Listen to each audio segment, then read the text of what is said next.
تب حضرت جابر رضی اللہ تعالیٰ عنہ دیکھ رہے تھے، صحابی رسول ہیں حضرت جابر، ان سے برداشت نہیں ہوا اور دوڑے اپنے گھر کی طرف۔ گھر میں جا کر بیوی سے کہا کہ گھر میں کچھ کھانے کو ہے تو مجھ سے میرے آقا کا یہ منظر نہیں دیکھا جاتا۔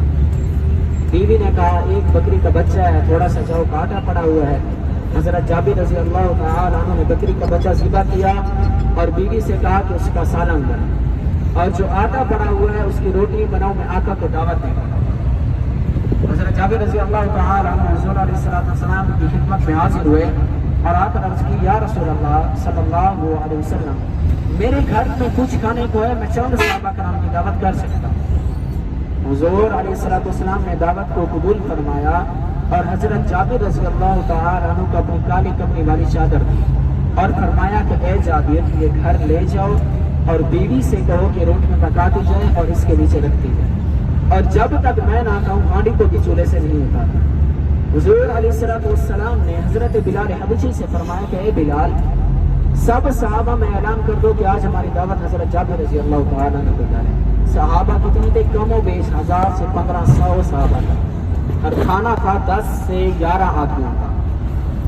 تو مجاہد کرام کچھ دیر کے بعد تمام صحابہ کرام حضور علیہ السلام کے ساتھ حضرت جابر رضی اللہ تعالیٰ عنہ کے گھر تشریف فرما ہوئے۔ جب حضرت جابر نے دیکھا یہ تو سب صحابہ آ گئے، میرے پاس تو اتنا کھانا نہیں ہے، تو وہ پریشان ہو گئے۔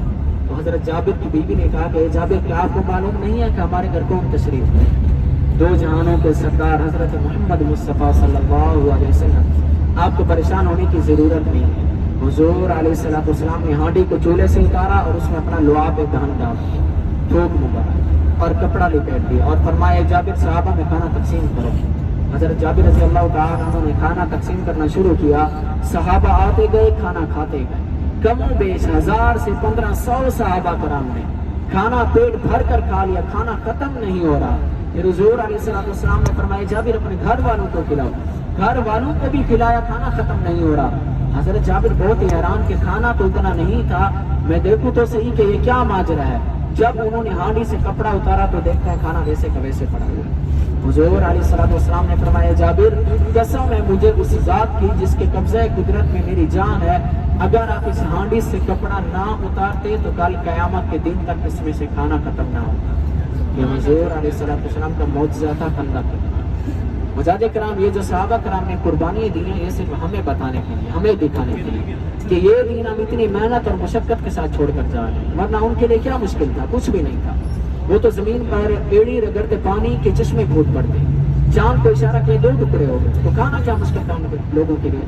کچھ بھی نہیں تھا، صرف قربانی دی ہے اس دین کے خاطر۔ ابھی بائیں ہاتھ کی طرف آپ نے متوجہ ہونا ہے، بائیں ہاتھ کی طرف، ابھی وشوش ہے، بائیں ہاتھ کی طرف پہاڑی کے اوپر ایک مسجد بنی ہوئی نظر آئے گی آپ کو۔ جی بتائیں، آ رہی ہے؟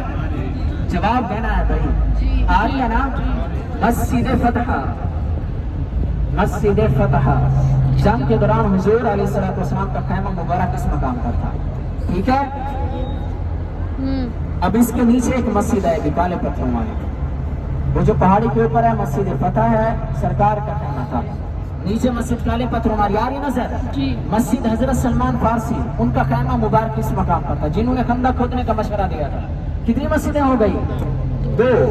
ابھی یہ وائٹ جامع خندق دیکھیں، یہ بڑی مسجد، یہاں پر تھے 2 صحابہ کرام کے خیمے، حضرت سعد بن معاذ اور حضرت عثمان غنی رضی اللہ تعالیٰ عنہ۔